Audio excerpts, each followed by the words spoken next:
예, 명절 연휴 잘 보내셨죠? 예, 반갑습니다. 오늘은 10월의 첫 번째 주일입니다. 이 10월 한 달이 또 우리에게 어떻게 주어질지 모르지만은 하나님의 은혜 안에서 또 평강 안에서 복되고 건강한, 그리고 여러분의 모든 경영하는 일들이 정말 축복되게 잘 이루어질 수 있기를 주님의 이름으로 축복합니다. 우리 전능하신 하나님은요, 인간의 역사 속에 개입하셔서 그분의 백성을 통해서 구속의 역사를 이루어 가십니다. 하나님이 쓰시는 하나님의 백성들은 하나님의 손길 안에서 낮아지고 낮아진 사람들, 그래서 하나님을 의지할 수밖에 없는 사람들, 하나님을 붙잡고 살아갈 수밖에 없는 그런 사람들입니다. 이들 가운데 바로 우리가 살펴본 룻기에 나오는 룻과 나오미가 있습니다. 아주 낮아질 대로 낮아지고 비천해진 나오미와 유대인들이 싫어하는 모압 사람, 모압 여인 이 두 여인을 통해서 하나님은 구속의 역사를 이루셨다는 거죠. 그것을 보여주는 사례가 바로 오늘 우리가 함께 살펴보는 본문 베레스로부터 시작되는 계보입니다. 이 18절에서 22절까지에 나오는 이 족보 계보는 10대로 이루어져 있습니다. 이 계보가 너무 중요하기 때문에 지난주 4장의 이 룻기의 말씀을 마무리하지 않고 이걸 떼어서 오늘 저와 여러분이 함께 묵상을 해보고자 합니다. 흥미롭게도 성경에는 10대로 이루어진 족보, 계보가 3번 나옵니다. 그 첫 번째는 창세기 5장 3절 이하에 나오는데요, 이 10대에 들어와 있는 사람은 첫 사람 아담에서 시작해서 노아까지의 계보입니다. 우리가 잘 아는 대로 첫 인간 아담 그리고 하와는 죄를 범하고 타락하면서 이 세상에 죄가 들어옵니다. 결국은 그 아담의 후손들이 홍수 심판을 받게 되죠.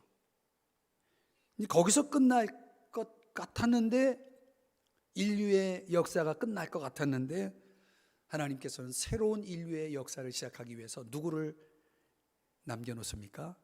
노아를 남겨놓는 거죠. 그 노아의 까지가 이제 첫 번째 10대의 계보입니다.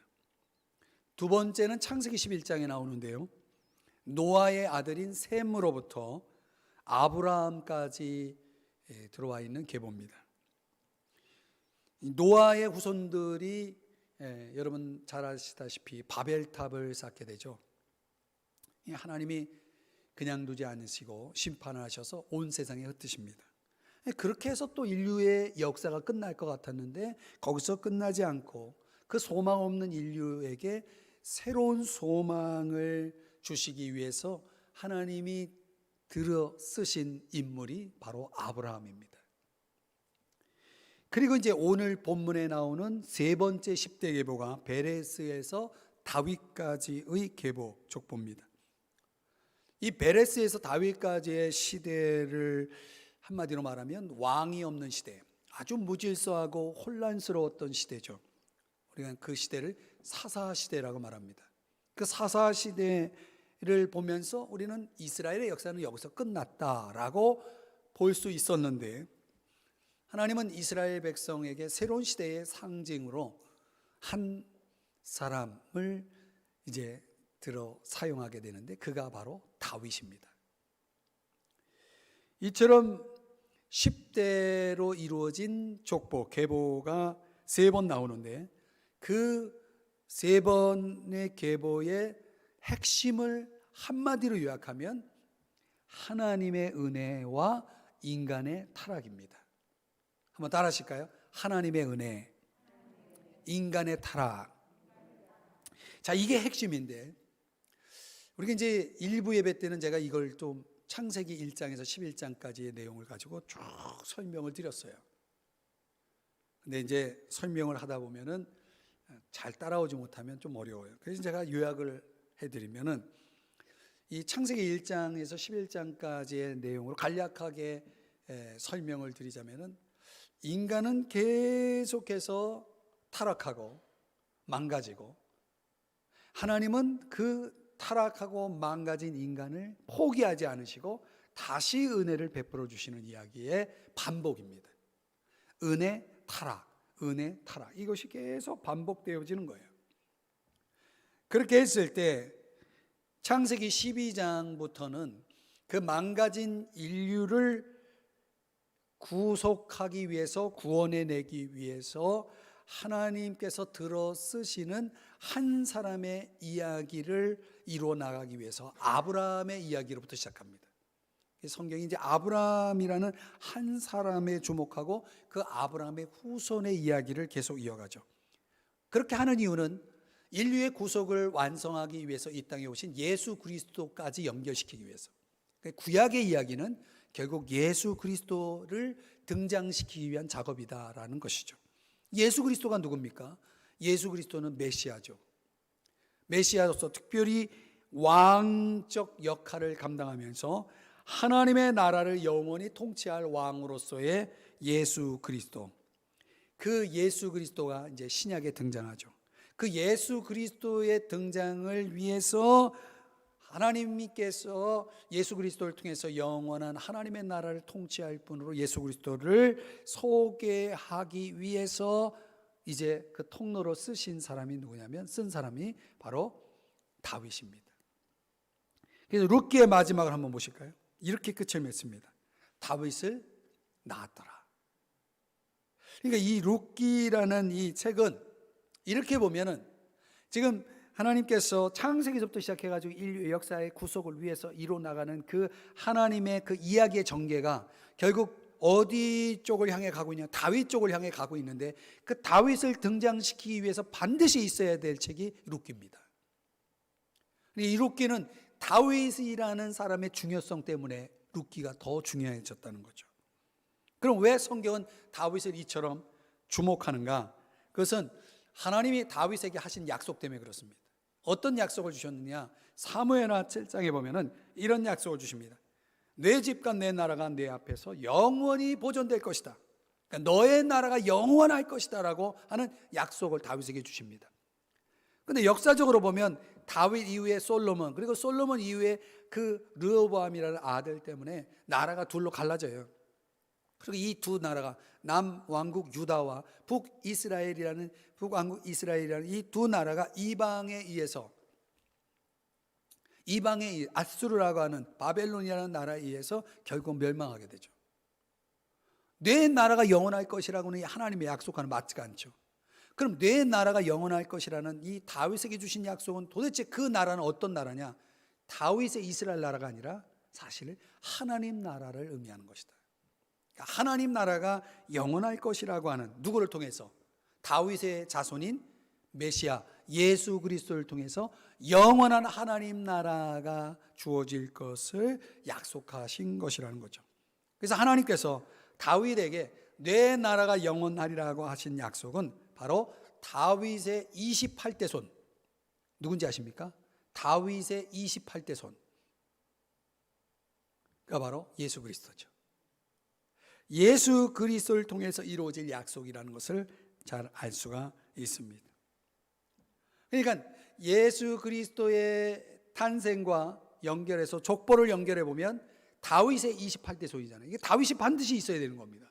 예수 그리스도가 나타나기 위해서, 등장하기 위해서는. 그 다윗이 있기 위해서 누가 있었느냐? 바로 룻과 보아스의 결합이 있었다는 거죠. 그러니까 구속의 역사의 관점에서 보면은 이 룻이라는 여인이 얼마나 중요한 역할을 했는지를 보여주는 거예요. 제가 지금까지 이제 우리가 룻기를 살펴온 내용을 정리하면서 여러분들에게 이제 설명을 드리는 건데요.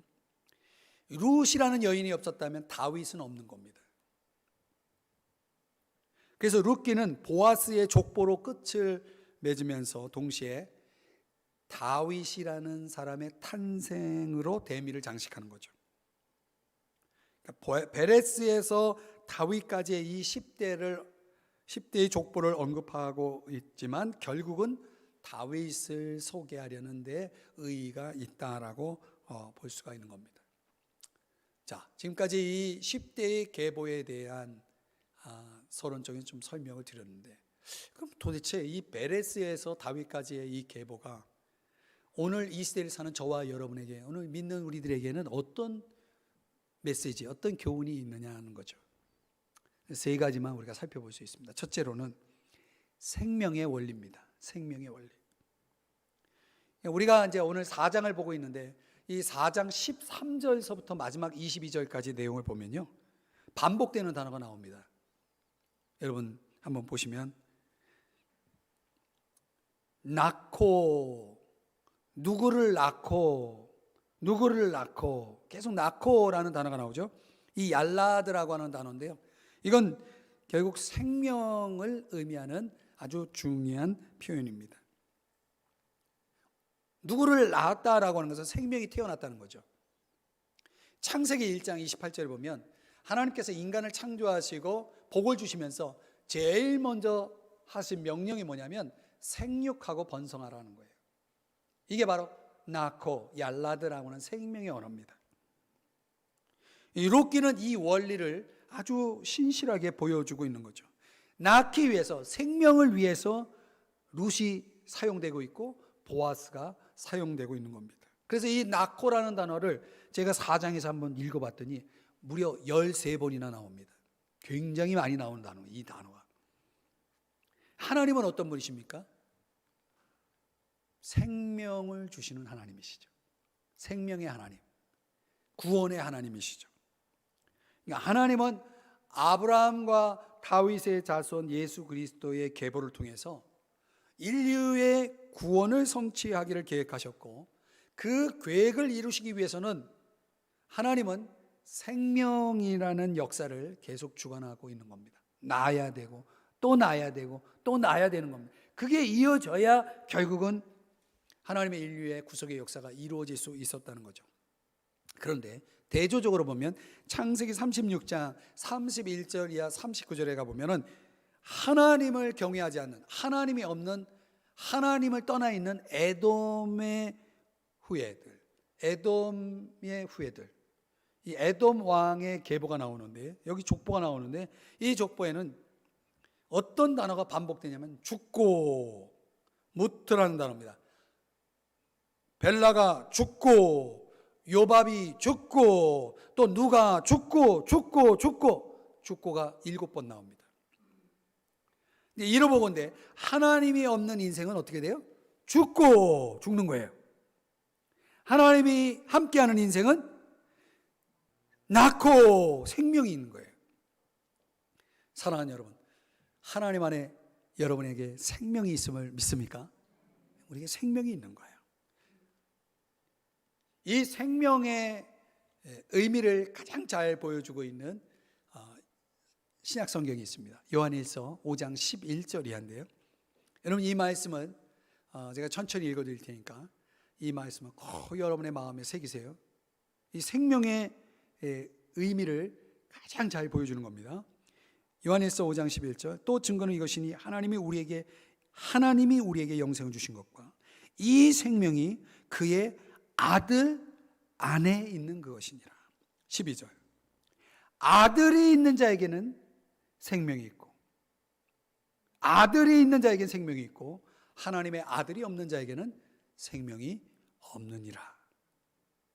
13절, 내가 하나님의 아들의 이름, 예수 그리스도죠, 이름을 믿는 너에게 이것을 쓰는 것은 너희로 하여금 너희에게 무엇이? 영생이 있음을 알게 하려 함이라. 할렐루야. 아들이 있는 자에게 뭐가 있다고요?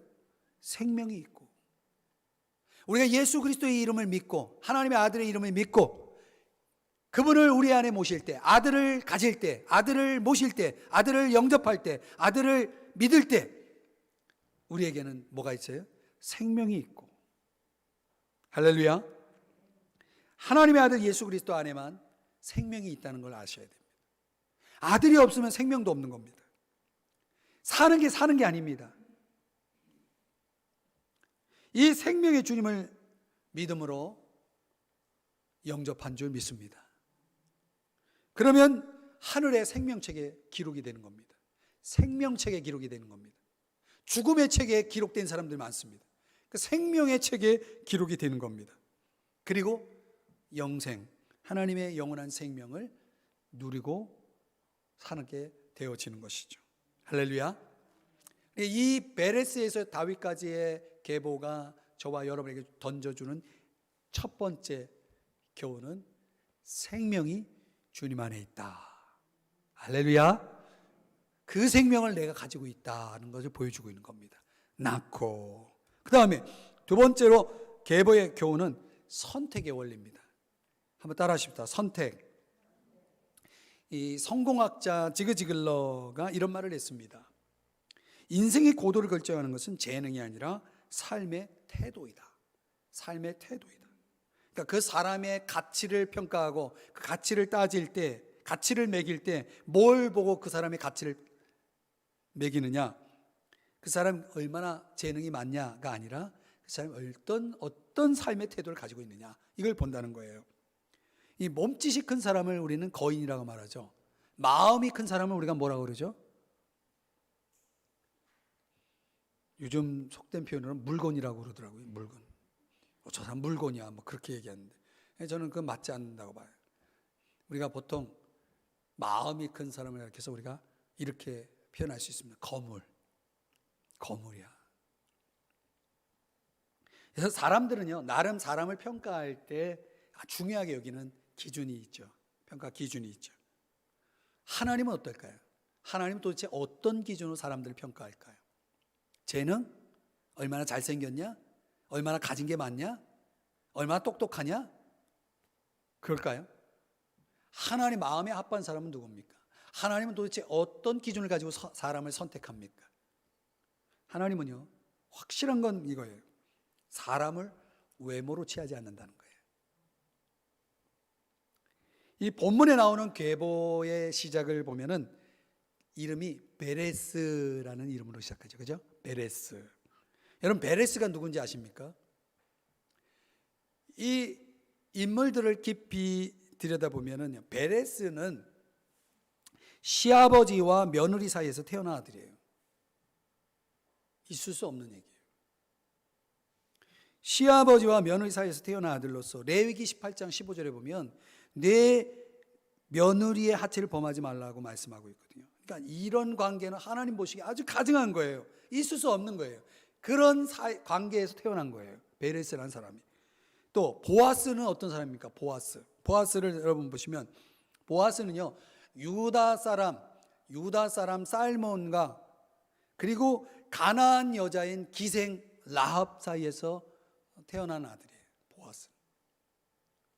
이거 역시 있을 수 없어요. 이스라엘 사람들이 어떻게 이방 가나안 사람과 섞일 수 있습니까? 그것도 그 어머니가 기생입니다. 보아스의 아들 오벳은 또 누굽니까? 오벳. 인간적으로 볼 때는 보아스는 이스라엘 사람이죠. 이스라엘 사람 율법을 가지고 있습니다. 율법에 의하면 이스라엘 사람들은 절대적으로 모압 사람과 섞이면 안 됩니다. 그런데 보아스가 모압 여자 룻과의 관계 속에서 오벳을 낳았어요. 그런데 이 계보에 소개되는 사람들의 면면을 보니까 인간적으로는 수용하기 어려운 그런 배경을 다 가지고 있다는 거예요. 이거는 아브라함에게 적용한 전통과는 전혀 맞지 않습니다. 여러분, 아브라함이요, 자기 아내 사라를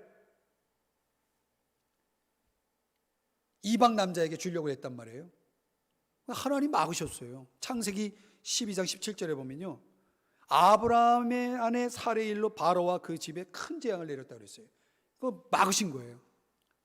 또 반대로 아브라함은 사라는 또 아브라함을 통해 가지고 하갈이라는 여인을 통해 가지고 자식을 또 이어가려고 했단 말이죠. 그걸 또 하나님 막았어요. 그러니까 하나님은 아브라함과 사라에게는 결코 이방 남자나 이방 여자를 허용하지 않으셨다는 거죠. 그런데 이 지금 우리가 살펴보는 이 족보에 보면은 이거 전혀 하나님이 적용한 방법하고 아브라함과 사라에게 적용한 거 전혀 달라요. 이 얼핏 생각하면 인류의 구원을 이루는 메시아의 혈통을 하나님께서 만들어 가시는데 아주 깨끗하고 거룩할 것 같은데 실제로는 그렇지 않았다는 것을 알 수가 있습니다. 도대체 이것이 우리에게 무엇을 가르쳐 줍니까? 요즘 오늘날에도 그런 사람들 있죠. 가문 따지고 족보 따지고 배경 따지고. 지금 이 성경의 역사, 이 메시아의 혈통을 이어가시는 하나님의 이 역사의 관점에서 볼 때에 지금 사람들이 그렇게 중요하게 생각하는 그런 외모들이 하나님에게는 주 관심사가 아니었다는 거죠. 그런 면에서 베레스와 다윗까지 얘기해 보면요, 이건 확실하게 하나님은 어떤 분이시다? 사람을 외모로 판단하지 않으신다. 하나님은 뭘 보실까?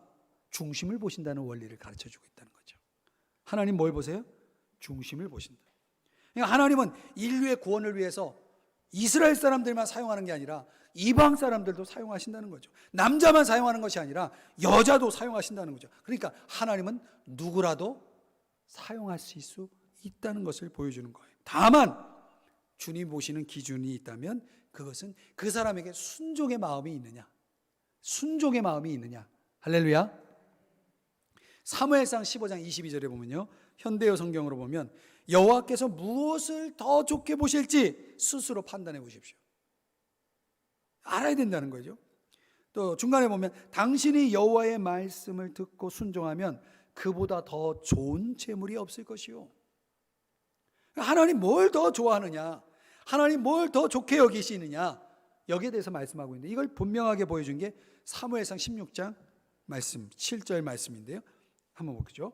내가 보는 것은 사람과 같지 아니하니 사람은 외모를 보거니와. 그렇죠, 사람 외모를 보죠. 나 여호와는 뭘 봐요? 중심을 보느니라. 할렐루야.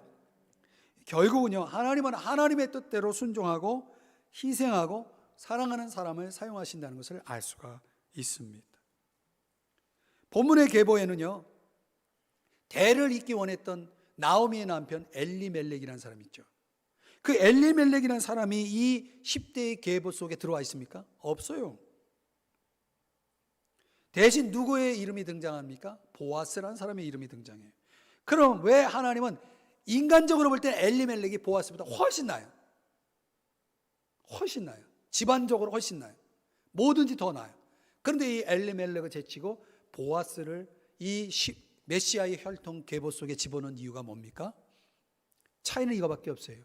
엘리멜렉은 하나님 뜻대로 살지 않았고 불순종했고, 보아스는 하나님 뜻대로 순종했고 살았고, 이 차이밖에 없어요. 하나님 뭘 보신다는 겁니까? 배경? 조건? 외모? 아니죠. 순종의 마음을 보신다는 거죠. 하나님께서 그런 보아스 같은 사람을 통해서 일하신다는 것을 보여주는 거예요.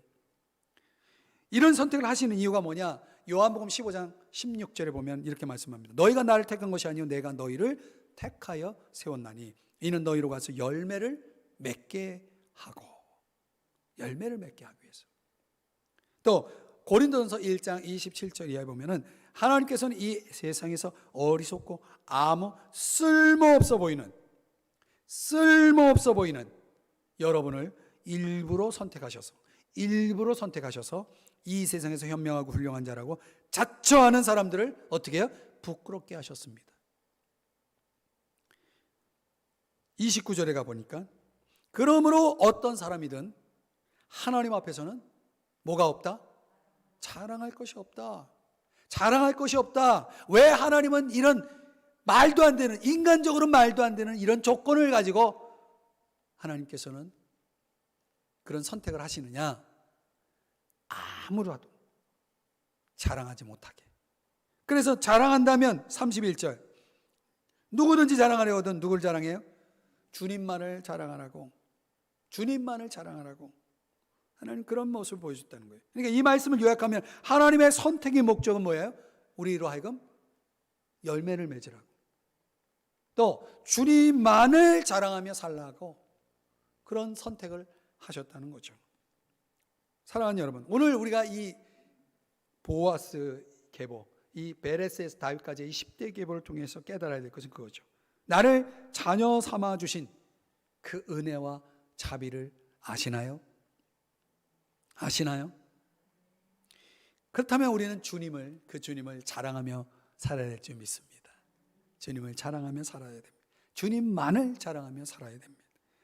나의 어떤 것도 자랑거리가 될 수가 없다는 것, 우리는 그걸 알아야 됩니다. 세상에서 주님이 기뻐하시는 열매가 무엇인지 아시나요? 그 열매를 맺어야 되는 거예요. 이 가을에 여러분에게 하나님 기뻐하시는 열매가 가득하길 주의 이름 축복합니다. 그걸 위해서 우리를 그런 선택의 원리를 보여주셨다. 뭘 통해서? 베레스에서 다윗까지의 계보를 통해서 보여주셨다는 거예요. 마지막 세 번째는, 계보의 교훈은요, 하나님 나라의 원리를 보여준다는 거예요. 하나님 나라의 원리. 이 본문에는 다윗이라는 이 인물의 등장을 통해서 하나님 나라가 얼마나 중요한지를 지금 우리에게 가르쳐 주고 있는 겁니다.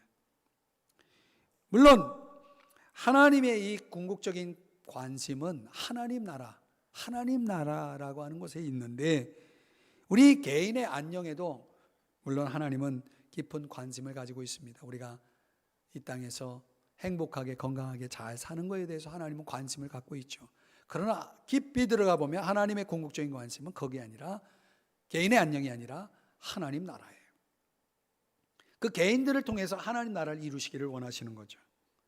그래서 그의 관심을, 이 하나님의 관심을 보여주듯이 예수 그리스도께서 공적 사역을 시작하실 때 첫 번째 그 입술을 통해서 외친 메시지가 뭐냐면, 마태복음 4장 17절에 보면 이렇게 말씀합니다. 회개하라, 천국이 가까이 왔느니라. 천국이 뭡니까? 하나님 나라죠. 그러니까 하나님 나라를 성취하기 위해서 회개하라, 천국이 가까이 왔다라는 이 메시지를 통해 사람들을 한 사람 한 사람 여기저기서 하나님은 부르시고 모으시는 거예요. 그 가운데 한 사람이 누구냐? 룻이에요. 그 가운데 한 사람이 룻이었다는 거죠. 본문 계보에 소개되는 사람들도 다 그런 부류의 사람들입니다. 또 하나님은 하나님 나라를 위해서 아주 요긴하게 쓰신 사람들이 바로 누구냐? 바로 여인들이었다는 거죠. 여인들. 그 가운데 나오미가 있고 룻이 있는 겁니다. 이 룻기가 쓰여질 당시, 이 룻기 시대에만 해도 여인의 위치는 남자에 비해서 아주 지극히 보잘것 없었고, 감히 남자 앞에 제대로 된 대접을 받지 못하는 그런 시대였다. 그런 관습, 그런 사상이 팽배했다. 예수님이 살던 시대에도 마찬가지고요. 하나님의 생각과 방법은 좀 달랐던 것 같아요. 남자들이 가지고 있는, 사람들이 가지고 있는 그런 편견과 편애 속에서도 하나님은 여인들을 들어 쓰셨다는 거죠. 그 마태복음 1장에 예수님 메시아의 계보를 족보를 보면은 거기에 여인 3명의 이름이 등장해요. 이거 참 놀라운 일이에요. 우리 편에서 보면은 잘 이렇게 생각하기 참 쉽지 않은데, 저희 집도 제가 경주이신데 보면은 이 족보를 보여주는데 여자들은 다 뺐어요. 여자들은 족보에 들어올 수가 없어요. 그리고 큰아들을 통해 가지고 이렇게 첫째를 통해서 쭉 족보가 내려가더라고요. 그럼 열애된 사람들도 많아요. 여인들이 이 메시아의 계보에 여인들의 이름이 등장한다. 누가? 다말, 라합, 룻, 이 세 여자들이 등장한다는 거죠. 거기에 마리아까지 하면 4명이죠. 여러분, 우리가 볼 때는 이런 계통에서 우리가 이제 볼 때 과연 이 하나님 나라라고 하는 관점에서 하나님은 제한을 받지 않습니다. 사람을 쓰시는데 제한을 받지 않아요. 그 어떤 사람을 쓰시느냐? 다만 하나님은 하나님을 알고 하나님을 사랑하고 하나님을 예배하고 하나님을 즐거워하고 삶의 주도권을 하나님께 넘긴 사람들, 그런 사람들 속에서 하나님의 나라가 구현되고 펼쳐지고 있는 것을 보여주는 것이죠. 거기에 누가 포함되냐? 다윗이라는 사람이 포함되는 거예요. 여러분, 다윗이 누굽니까? 왕입니다. 왕은 무엇을 하든지 자기가 하고 싶은 대로 할 수 있는 권력, 힘을 가지고 있는 사람, 능력을 가지고 있는 사람이죠. 최고 권력자인 왕이 못하는 게 어디 있겠어요. 그런데 그런 다윗 왕이 하나님 앞에 낮아져서 고꾸라져서 하나님 앞에, 하나님의 임재 앞에 나가서 하나님 말씀을 듣고 하나님이 하라 하시면 하고 하나님이 하지마 하면은 안 하는, 그래서 성전 건축도 그렇게 하고 싶었던 성전 건축도 하나님이 하지마 하니까 하지 않았다는 거예요. 그게 하나님 나라를 경험하고 있는 사람, 하나님 나라를 추구하는 사람의 모델이에요. 하나님이 하라 하면 하고 하나님이 하지 말라 하면 안 하는 그런 순종의 사람, 자기를 내려놓고 하나님께 모든 주도권을 내어드린 그런 사람을 통해서, 그런 순종의 사람을 통해서 하나님 나라가 전개되는 것임을 보여주고 있는 거죠. 그렇게 살아가는 사람들에게는 하나님 뭘 주십니까? 사랑을 주시고 기쁨을 주시고 은혜를 주시고 평안을 주시고 모든 것을 주시는 거예요. 그런 것들을 채워주시는 겁니다. 할렐루야. 그런 하나님 나라의 구현을 위해서 하나님은 다윗을 쓰셨을 뿐만 아니라 오늘날에는 누굴 쓰시냐? 교회를 쓰시는 거예요. 교회를 쓰시는 거예요. 여러분, 교회는 하나님 나라를 경험하는 사람들이 모인 집단이에요. 하나님 나라를 경험한 사람들, 하나님 나라를 추구하는 사람들이 모인 집단을 우리는 교회라고 말하는 것입니다. 교회는 이 세상에 하나님 나라를 시연하는, 하나님 나라를 드러내는, 나타내는 그런 공동체인 거죠. 제가 이제 훌러신학교에서 만난 김혜건 교수, 지금은 숭실대에서 학생들을 가르치고 있는데요. 이 김혜건 교수는 하나님 나라 신학에 대해 굉장히 조예가 있는 분입니다. 근데 그 김혜건 교수가 이런 말을 했습니다. 모든 그리스도인은 극도의 자기중심적인 혈과 육의 집단의 편집증을 경각시키고 하나님 나라의 도래와 대면시켜야 된다. 그러니까 이 김혜경 교수가 말하는 세상은 어떤 세상이냐면 극도의 자기중심적 혈과 육의 집단이다, 이렇게 말했습니다. 그런 집단의 편집증을 경각시켜서 깨어서 그들로 하여금, 세상으로 하여금 그 극도의 자기중심적 혈과 육의 집단을 깨어서 하나님 나라의 도래를 대면시켜서 하나님 나라로 들어오도록 하는 일을 누구에게 맡겼다? 그리스도인들에게, 교회에 맡겼다는 거죠. 그래서 교회는 빛의, 정직의, 청빈, 섬김, 헌신, 이런 자리에, 이런 진영에 서 있어야 된다. 이런 진영에 서서 하나님의 우주적인 통치를 현실 세계 속에서 구현해야 된다라고 강조했습니다. 저는 이 김혜경 교수가 이 메시지를 줄 때 굉장히 제 안에 굉장히 강하게 새겨졌어요.